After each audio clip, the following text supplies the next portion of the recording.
আজকে এসেছিলাম সকালবেলা ঠাকুরবাড়ির রান্নায় ব্রেকফাস্ট খেতে। দুপুরেও খাবো, ইচ্ছে আছে একটু মাছ, একটু চিকেন।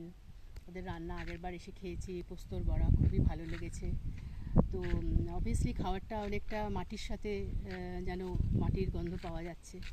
আর পরিবেশও খুব সুন্দর, আশেপাশের পরিবেশটা ওই জন্য দেখতে বেরিয়েছি যে কেমন লাগে, যাতে খিদেটা আর একটুখানি চাঙ্গা হয়ে যায়, তাই জন্য হাঁটতে বেরিয়েছি খোলা আকাশের নিচে।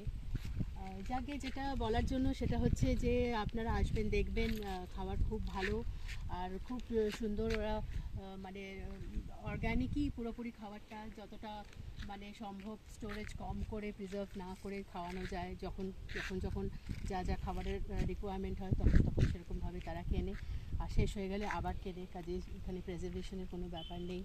আর আশেপাশের এই পরিবেশ এত খাবারের মানে খাবারের সাথে সাথে যেটা মনে হচ্ছে সেটা হচ্ছে যে এই খাবারে কোনো যতই আপনারই খেয়ে নিন, কিন্তু এই খাবারে কোনো রকমই আপনার ওয়েট গেইন হবে না, কারণ এত সুন্দর পরিবেশে স্ট্রেস নেই, যত পারেন খান। আর ঠাকুরবাড়ির রান্না এসে বাড়িতে ঘিটা খাবেন, আমার খুব ভালো লাগে।